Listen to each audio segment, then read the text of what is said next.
Hi everyone, good evening. This is Dr. Prasad. I'm a consultant at Yashoda Hospitals, Headache City in emergency department.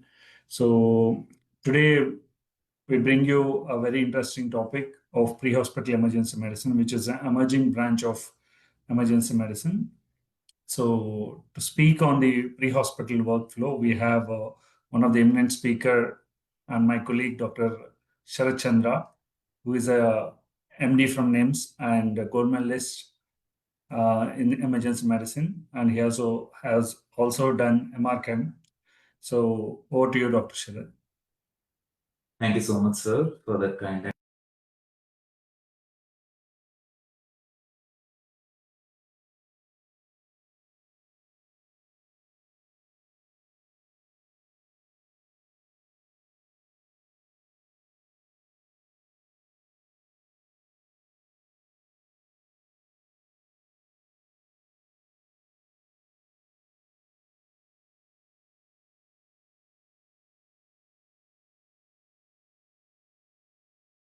Sir, please unmute.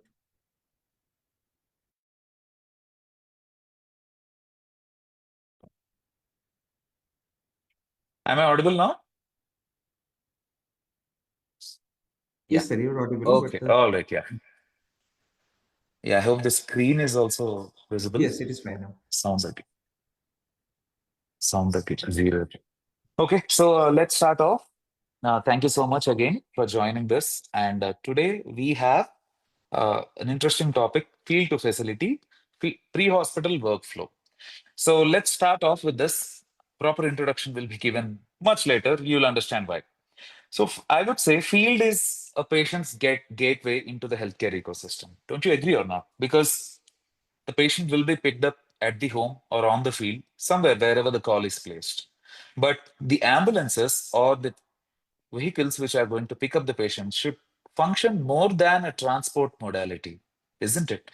It shouldn't just be a transport modality because the patient could have as well used a car or a private vehicle. Why did he choose an ambulance? Because in an expectation that the vehicle which is going to receive the patient is already starting the care instead of beginning at the hospital, which is why I say field is the patient's entry point into the healthcare ecosystem, right? So let's consider a scenario first. We have a 35-year-old gentleman who met with a vehicular collision. Okay. Like I said, this is a made up scenario, but you can relate it that it's almost happening everywhere. So it's a 35-year-old man who met with a vehicular collision. Bystanders see him lying unconscious. And well, they've been good people and they call an ambulance, which took more than 25 minutes to arrive. Okay. First step, ambulance had come, 25 minutes. Then he's transported to a nearby hospital. And there he had to wait for another 20 minutes for a stretcher to be just available. Okay. He had to wait for another 20 minutes. So accident happened, 25 minutes of wait time for the ambulance, and then the transport time, let's say, is another 10 to 15 minutes, and then wait time another 20 minutes for a stretcher to be available. People in corporates or some peripheral centers may not experience this, but high volume centers, patients do wait for just stretchers or trolleys to be available. Okay. And after that, the receiving team calls their consultant or an attending, and then it's found that the patient is not moving his limbs and has non-reacting pupils. Okay, that is where we are. What's happening after that? So what's the obvious logical next step? A decision is made to intubate him.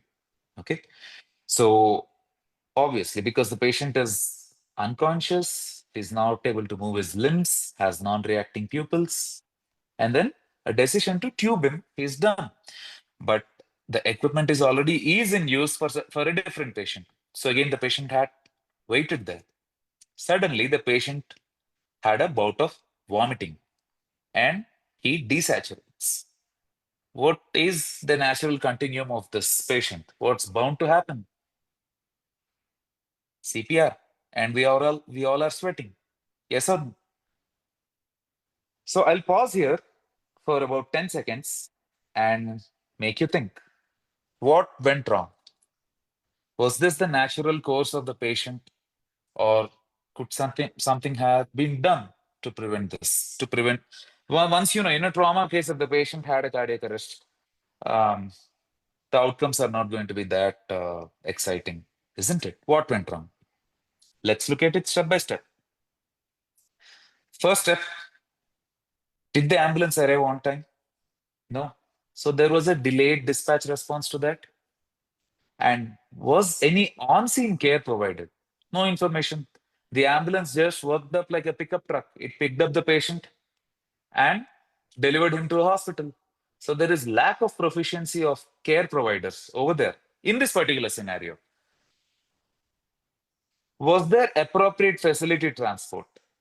What I mean by this is, did the paramedics or somebody in the given scenario think that they're going to transport to an appropriate facility? I just mentioned a nearby hospital. And so there was an inefficient transfer. And was the receiving facility ready for this? Until the patient waited 20 minutes and then came inside, only when somebody else saw the case, that's when they decided, oh, the patient has so and so problems. So there was an ineffective communication to the receiving center. And were the pre-hospital providers able to anticipate injuries? No, nothing of that sort was mentioned. Because if that was mentioned, there probably could have been an effective communication. So there we have ineffective handovers at the receiving point. Was the care delivered appropriately? The intention was good to tube him, but what was happening? The equipment was already in use for somebody else. So at each step there was a problem, but looking at it in entirety, we'll find that such problems or such transports, I mean, this is happening day in and day out in every pre-hospital care. There are some centers which are very excellent at providing pre-hospital care, but what's happening to the majority of people in India, whoever are getting picked up by these ambulances? Aren't they functioning just like pickup vehicles, picking up, dropping to a hospital without actually providing any care, nor providing any communication or a handover? Okay, these were the challenges that we faced in this particular scenario, and I'm pretty sure if you think back, these are the challenges much of the pre-hospital care in India is still facing, right? So, which is why this topic was chosen, because pre-hospital care, if it was provided, the scenario would have ended differently. Which is why I say the patient's entry point into the healthcare system begins from the field, not at the entry of emergency room in an hospital. Okay. So in India, what's happening? This is the data from official sources. The average ambulance response time is more than 20 minutes. And more than 90% of the ambulances lack professional training. Ambulances in the sense, the people who are in the ambulance, they are more drivers or pilots, as we call them respectfully. They are more of drivers than healthcare providers. They lack professional training on what to do for basic, uh, basic medical conditions. And ambulance personnel themselves have poor BLS knowledge. I'm not even talking about advanced interventions in the ambulance or in a transport vehicle. We are talking about basic life support knowledge also. And the numbers in the brackets are actually references. You can just go back at the end of the session and look at the references yourselves. You'll be surprised to see all these are actually true. And there is a deficiency or a dearth of nearly 4.7 million paramedics in the country. And finally, like I said, ambulances are functioning like pickup trucks because they are focused only on transport but not care.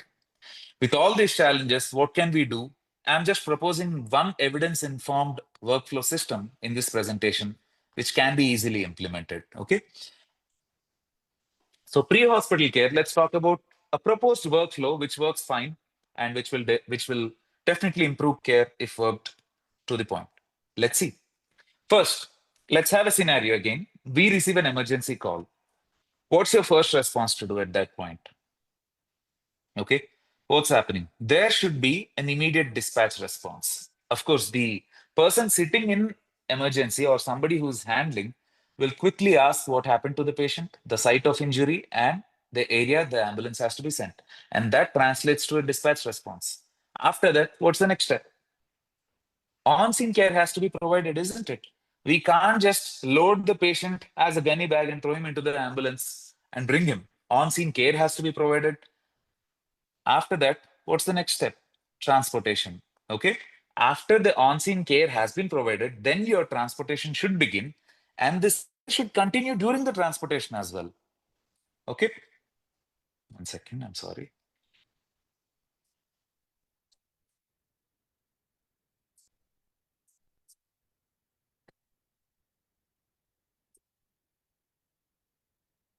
Sorry about the glitch. Kind of went back to previous slides. Okay, here we are. So we dispatched the ambulance and then we provided on-scene care and then we began our transportation. What's happening after that? Then there should be a structured handover system because now you have initiated the care and you will hand over the care to a receiving hospital. And what is the bottom line of everything? What is the base or the foundation that will anchor all these steps together? That is effective communication, which needs to happen right from dispatch, right from emergency call. From the first step, this communication should keep happening until the last step of handover. Okay. Now let's see each of the step in details by talking about what are the proposed solutions so that we can streamline the process of this pre-hospital workflow. First step, let's talk about communication.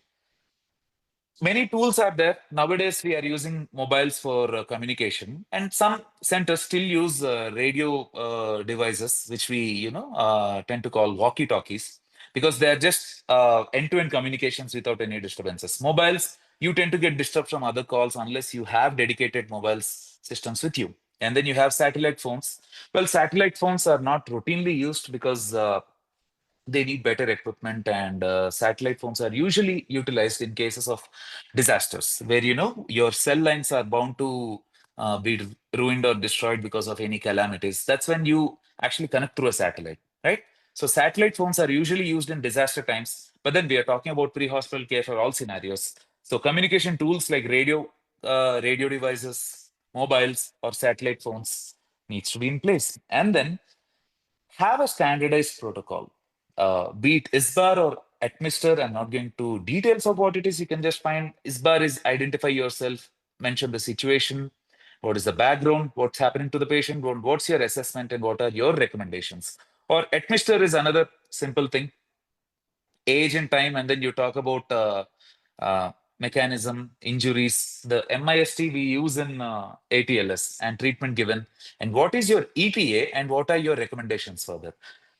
Personally, I say don't by heart all these protocols because you wouldn't have much time. What I recommend is catch one, whichever you like, and master that, right? And then the crux of your communication or the beauty of your communication will be achieved when you maintain accuracy, to the point, brevity. You don't speak in long sentences, not paragraphs. You're not writing an essay question. Whatever is required, be accurate, precise, be brief. That is what brevity means. And maintain clarity. Okay. Whatever you utter should be understandable for, to maintain everything in time within the framework of your time frame, right? And nowadays we are using digital communication platforms, right? Where whatever you are talking transforms into real-time text so that the understanding will improve, right? And then we have digital communication platforms where you can just keep messaging and everything so that the communication is maintained all throughout the process. So on-scene care, what when I say on-scene care of pre-hospital medicine, people just think in terms of either trauma or cardiac arrests. But please understand, paramedics, the pre-hospital medicine encompasses a lot more than that. You handle medical emergencies, you handle trauma, which we think these two are the major things, but try to understand disaster and mass gathering still are bread and butter of pre-hospital medicine. An extension of pre-hospital, I mean, disaster and mass gatherings is the CBRN incidents, like chemical, biological, radiological, and nuclear incidents, and infectious outbreaks, right? And you have poisonings and toxicologies. And then you also have surgical emergencies, medical emergencies, trauma. All these encompasses your pre-hospital medicine, not just your medical emergencies and trauma, disasters, poisonings, toxicologies. So you should be concerned. And very important aspect of pre-hospital medicine, which we often do not see, is CBRN incidents. You must understand what are the hot zones, how to isolate, what should be your decontamination process and everything. I'm not going to details of those because that will branch out into a different presentation altogether. But I'm just highlighting these here to show that pre-hospital medicine encompasses all these 6 components, essential components, right? Now, on-scene care, what am I concerned with? Unless you don't have a formal training in pre-hospital medicine, you literally cannot provide on-scene care, period. Be it BLS, be it ALS, or be it PHTLS. PHTLS is nothing but pre-hospital trauma life support system, which I don't think exists in India, but the content is available, right? Be trained in trauma life support, BLS, ACLS, whatever you're trained in, the paramedic, based on the type of ambulance that you dispatch, the training has to be to that level.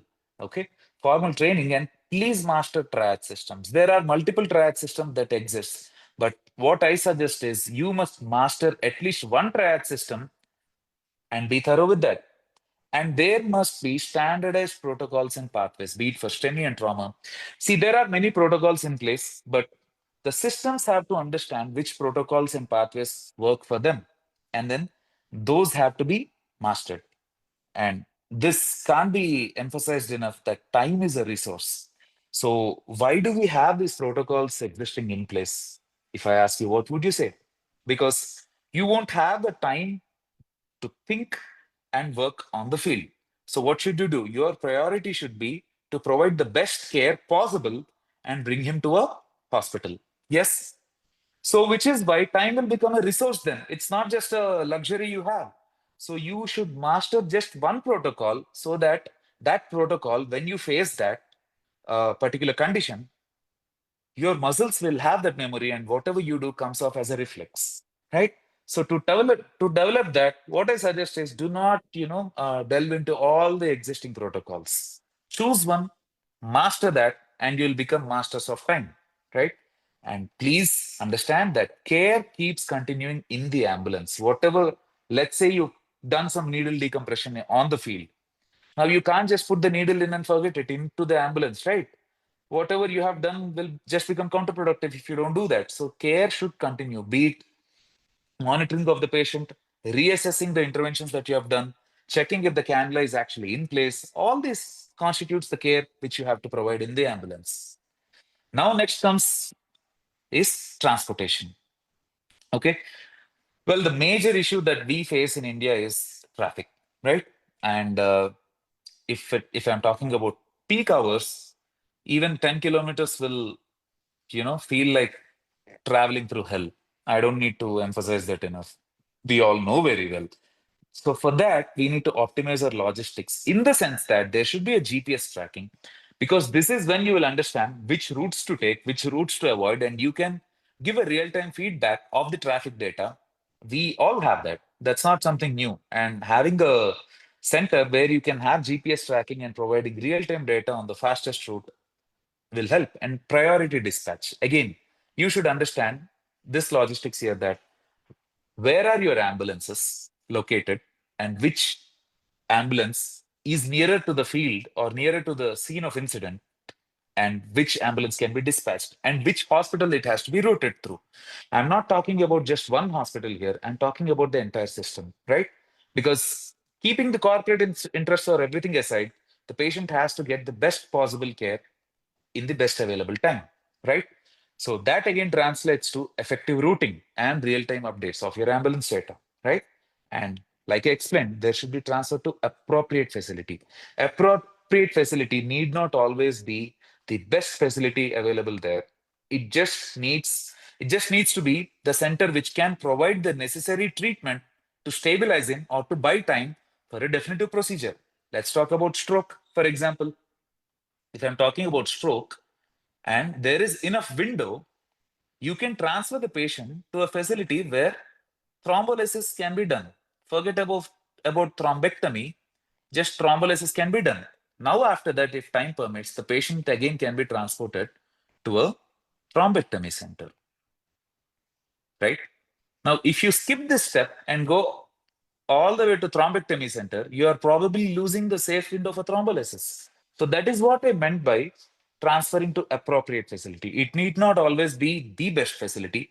At the same time, it shouldn't be just a primary care center, right? So this is understood only by the people who are transporting the patient. And how will they know this? If they're actually trained, right? So that is where the importance of training again comes in.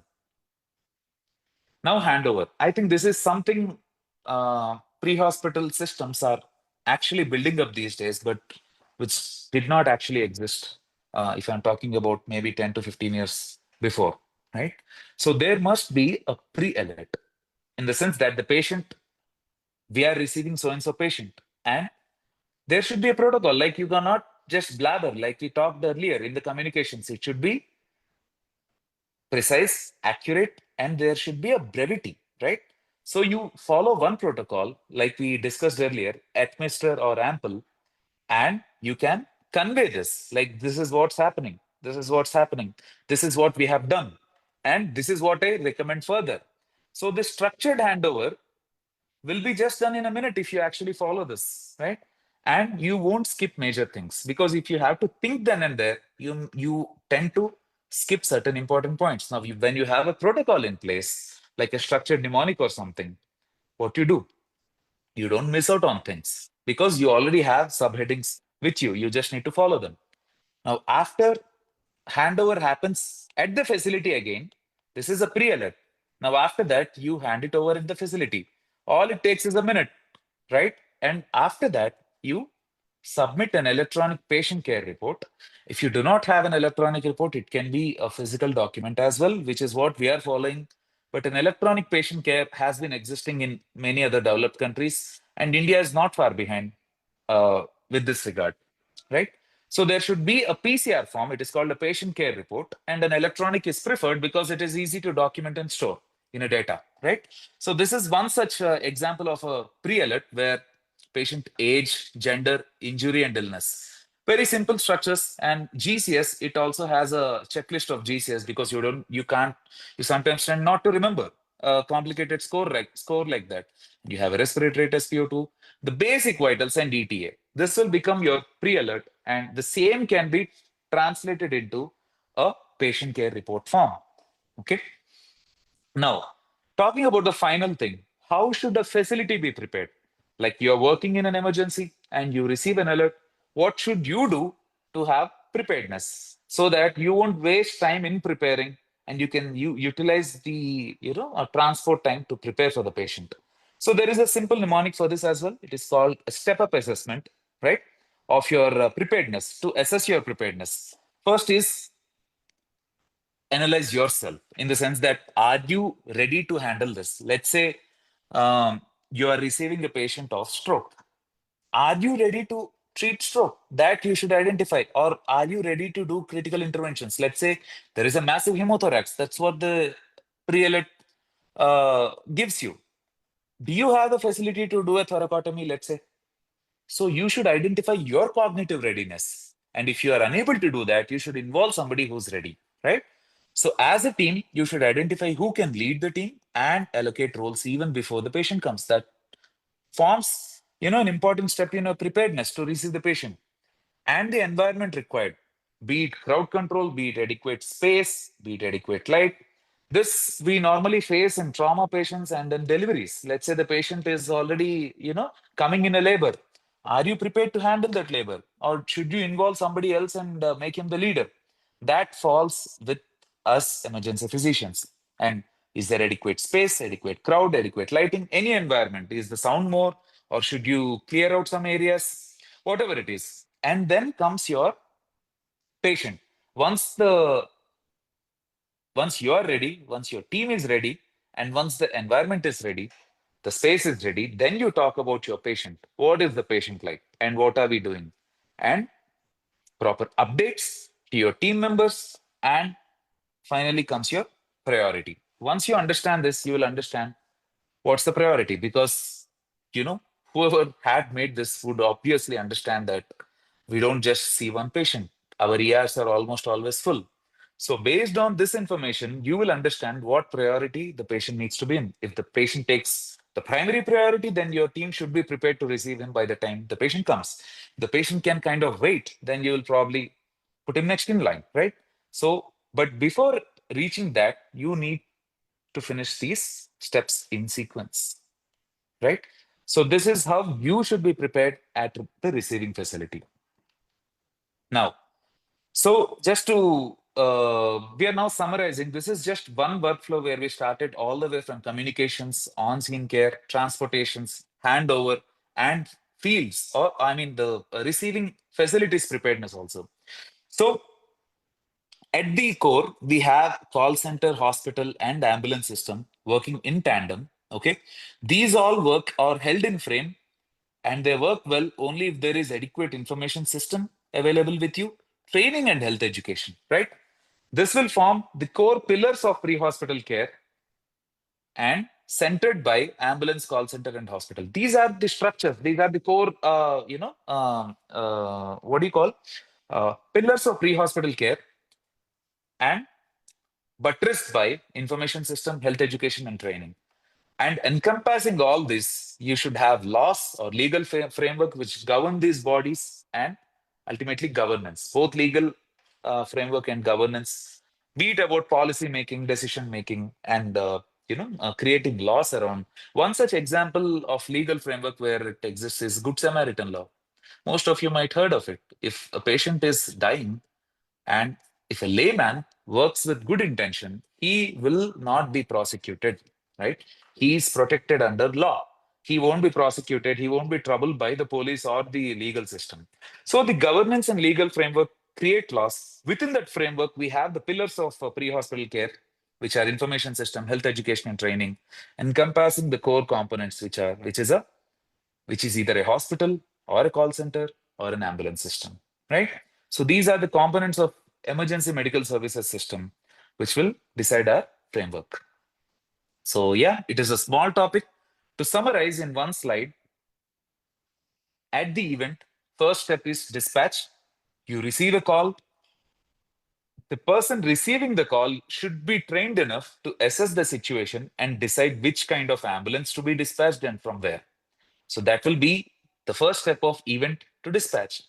Next comes on-scene care. You triage your patients on the field because it's unlikely that you would just receive one patient, right? You're lucky if that happens. But if there is an accident, you are bound to have 4 to 5 patients lying there. You should know how to prioritize. I'm not going to details of the triage systems now because that's not the primary agenda of this discussion. But you should know how to triage and do quick required assessment of the patients and provide basic life support on the field and whatever is required to stabilize in your capabilities. After that will come your transport. Load the patient appropriately and provide advanced life support once in the ambulance because now you will be in a safer environment and you can do that. And whatever you do to stabilize will work once you're in the ambulance. And transport to appropriate facility. Again, the appropriateness of your transport will depend on where you're transporting the patient because he should receive timely interventions, right? After transport comes your handover. Once you reach the facility, there should be a patient report status, like how we talked about patient care report, PCR form. Okay, that has to be delivered over there. And whatever care you have provided should be continued in the hospital. The care can be advanced or care can be minimalized, but that patient care has to be transferred into the hospital. Sorry. After that will come your documentation. Like I said, the patient care report, PCR form, and electronic patient care record. Electronic, if your hospital is capable of doing that, yes. Otherwise, at least physical documentations have to be maintained of each transported patient. Now, what did I say holds everything together like a cement is effective communication, which exists at each and every step. Only then will all these steps hold like a good building or hold like a good structure of a system. So that's where we conclude. I hope it gives you some idea of how a pre-hospital workflow should function, smoothly and effectively.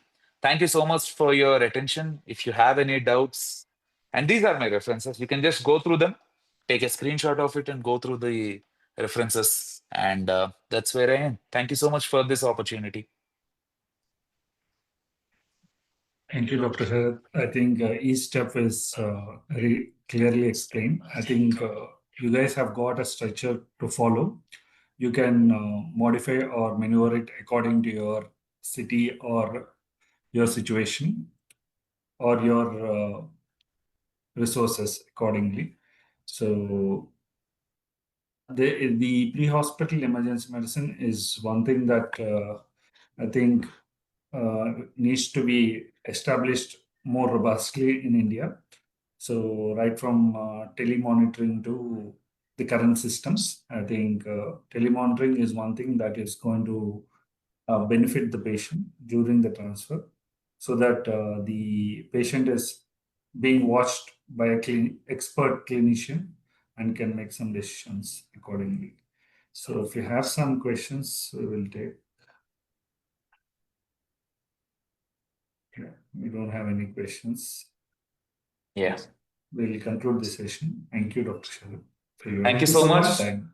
If you still have any more doubts, feel free to drop in, connect with me on LinkedIn or something. You can easily find with my name. So happy to interact with you guys. Thank you, sir, for providing the opportunity. And we'll close here.